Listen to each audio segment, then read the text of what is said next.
Instant weight loss అనేది చాలా trending గా ఉంది ఇప్పుడు. సో ఈ ఇన్స్టెంట్ వెయిట్ లాస్ కోసం ఒజంపిక్ లేదా మోంజారో ఇంజెక్షన్స్ అనేవి చాలా వాడుతున్నారు.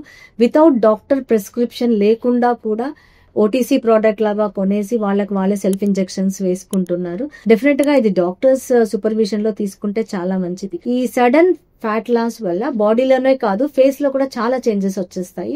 సో సడన్ లాస్ వల్ల ఈ బుగ్గలు అనేవి లోపలికి వెళ్ళిపోవడము, వాల్యూమ్ లాస్ అయిపోవడము, స్కిన్ లూజ్ అయిపోవడము, రింకిల్స్ రావడం, ఇలాంటి చాలా చాలా సైడ్ ఎఫెక్ట్స్ కూడా ఉంటాయి. సో బాడీ ఫ్యాట్ లాస్ అయింది అని సంతోషపడాలా, లేకపోతే ఫేస్ లో చేంజెస్ వచ్చాయని బాధపడాలా? ఇలాంటి ఫేషియల్ చేంజెస్ ని ఒజంపిక్ ఫేస్ అంట. ఇలాంటి ఒజంపిక్ ఫేస్ రాకుండా ముందే ఎలాంటి జాగ్రత్తలు తీసుకోవాలి? సో ఎప్పుడైతే మీరు ఈ వెయిట్ లాస్ కి ప్లాన్ చేసి ఇంజెక్షన్ స్టార్ట్ చేస్తారో అప్పుడే ప్రాపర్ గా హైడ్రేషన్, న్యూట్రిషన్ అని చూసుకోవాలి. ప్రాపర్ న్యూట్రిషన్ అనేది చాలా ఇంపార్టెంట్. దాంతో పాటు హైడ్రేషన్. ఈ ఇంజెక్షన్స్ స్టార్ట్ చేసినప్పుడే కనుక స్కిన్ హైడ్రేషన్ కోసం స్కిన్ బూస్టర్స్ అలా తీసుకుంటే స్కిన్ సాగ్ అవ్వకుండా ఉంటుంది. దాంతో పాటు ఎప్పుడైతే ఈ fat loss or volume loss కనపడుతుందో ఇమ్మీడియట్ గా కనుక మీరు ఫేషియల్ ఫిల్లర్స్ తీసుకుంటే విచ్ ఆర్ బయోస్టిమ్యులేటర్స్.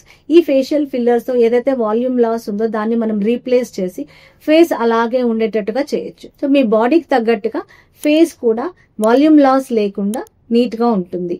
ఆల్రెడీ స్కిన్ లో ఫ్యాట్ లాస్, వాల్యూమ్ లాస్ ఉంది అండ్ స్కిన్ సాగ్ అయిపోయింది అంటే skin titling procedures can be done. So దీంతో ఇది ఎలాగంటే ఏదర్ హైఫో ఆర్ రేడియో ఫ్రీక్వెన్సీతో మనం ఏదైతే స్కిన్ లూజ్ అయిపోయిందో దాన్ని డెఫినెట్ గా టైట్ చేయొచ్చు. Red lifting, micro needling, PRP, so ఈ ప్రొసీజర్స్ అన్ని కూడా మీ నార్మల్ స్కిన్ ని రెస్టోర్ చేయడానికి యూజ్ అవుతాయి. సో ఎప్పుడైతే మీరు ఈ ఇంజెక్షన్స్ తీసుకోవాలి అని ప్లాన్ చేస్తారో అప్పుడే మీ ఫేస్ గురించి కూడా మీరు జాగ్రత్తలు తీసుకుంటే we can prevent this Ozempic face.